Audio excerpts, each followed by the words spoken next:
जय मसीह की। परमेश्वर का धन्यवाद हो आज के सुंदर समय के लिए। एक और बार एक विषय के साथ में आने के लिए परमेश्वर ने सहायता किया। हम प्रभु को बहुत धन्यवाद देते हैं। मेरे प्रियो, आज मैं जिस विषय में आपसे बात करने जा रहा हूँ वो विषय है एक पास्टर का जीवन के विषय में। एक पास्टर का जीवन कितना कठिन होता है, कितना समस्याओं से होकर जाता है, मुश्किलों से होकर जाता है, लेकिन यदि हम उसके विषय में बात करें तो उसका चुनाव भी अद्भुत रीति से होता है। पास्टर कहने का मतलब, पास्टर शब्द आज मसीही जगत के लिए कोई नया शब्द नहीं है।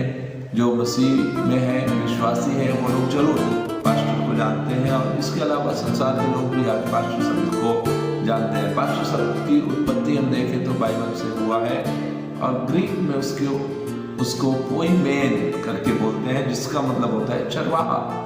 चरवाहा अर्थात चराने वाला, अपने लोगों का अगुवाई करने वाला, अपने लोगों का अगुवा होता है पास्टर।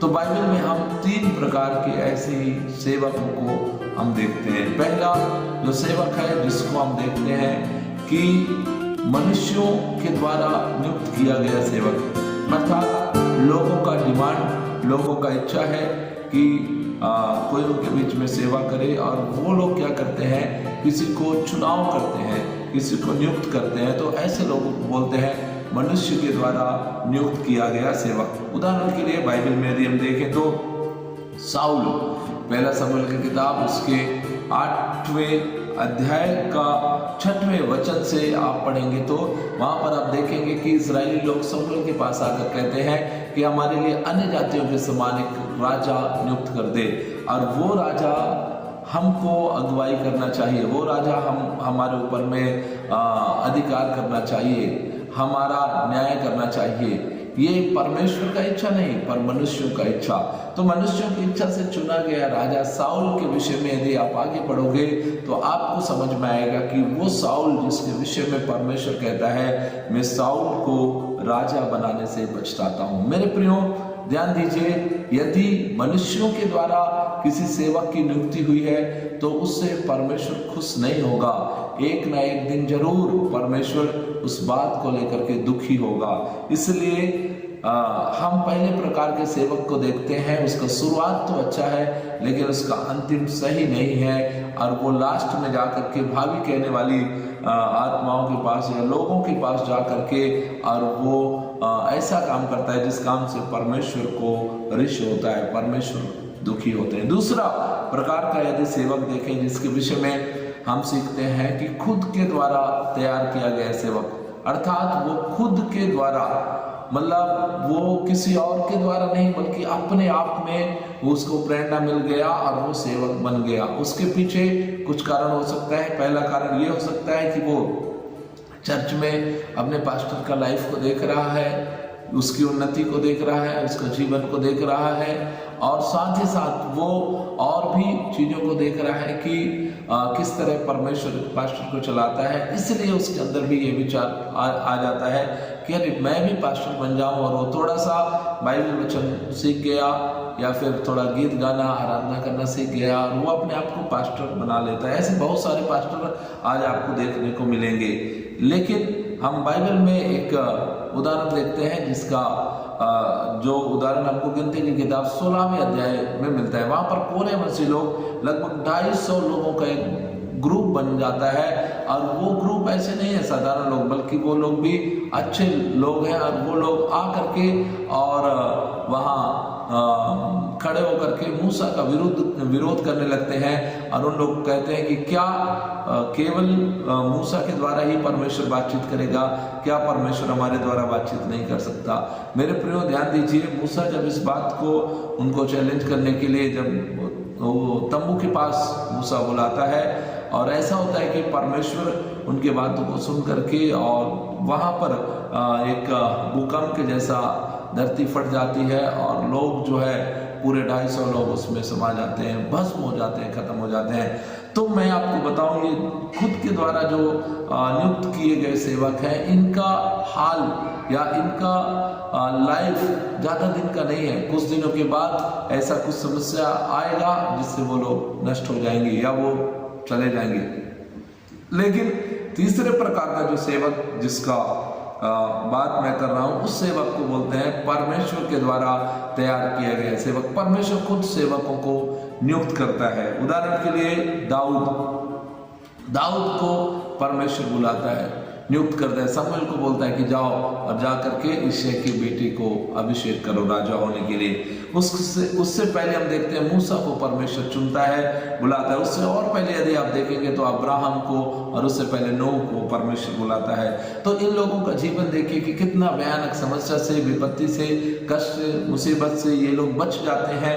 इसलिए क्योंकि परमेश्वर इन्हें बुलाता है, परमेश्वर इन्हें नियुक्त करता है, परमेश्वर इनको नियुक्ति देता है।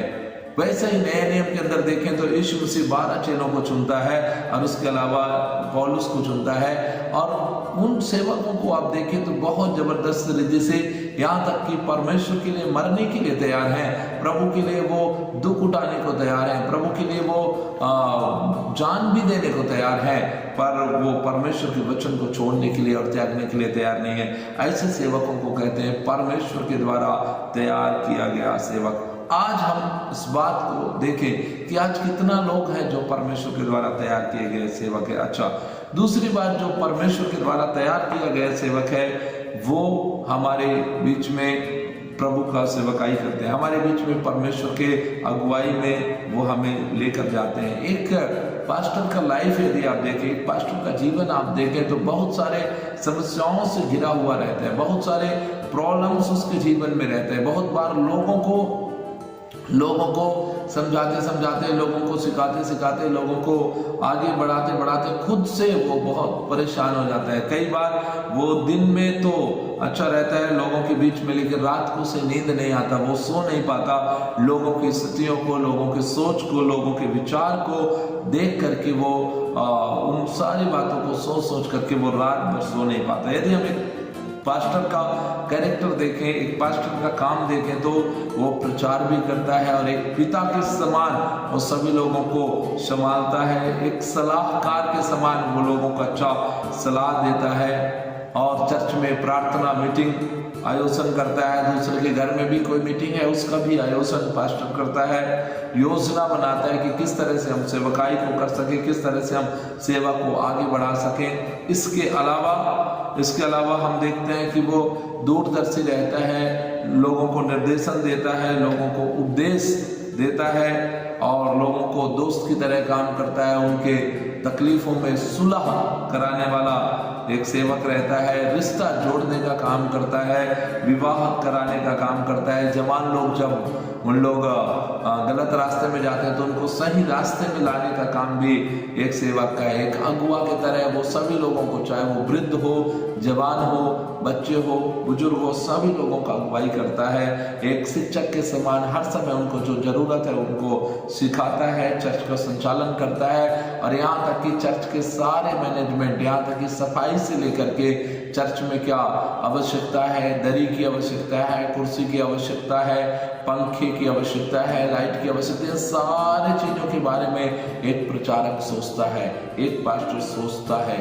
और वो सिर्फ अपने लिए नहीं बल्कि वो चाहता है कि लोगों को किसी भी प्रकार की असुविधा ना हो, लोगों को किसी भी प्रकार की समस्याएं ना हो, इसलिए वो सोच करके उन सारे कामों को करता है।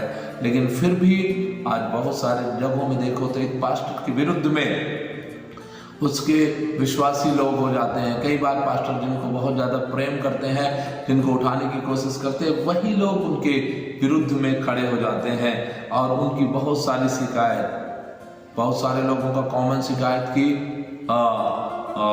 पास्टर मुझसे बात नहीं करता, पास्टर मेरा फ़ोन नहीं उठाता, पास्टर मुझे मौका नहीं देता, पास्टर जब प्रचार करता है प्रचार बहुत लंबा हो जाता है, प्रचार के अंदर में पास्टर हमको निशाना बनाता है। और इस तरह से कई एक शिकायत पास्टर के जीवन में या पास्टर के ऊपर करते हैं। उसके बाद भी उन सारे शिकायतों को पास्टर एक किनार करते हुए और वो लोगों को सही मार्गदर्शन करता है, सही शिक्षा देता है। उसके बाद भी रिजल्ट क्या होते हैं, चर्च में तोड़ फोड़ हो जाता है, चर्च के विश्वासी लोग चर्च को छोड़ करके अलग हो जाते हैं और कई बार ऐसी समस्याएं होता है।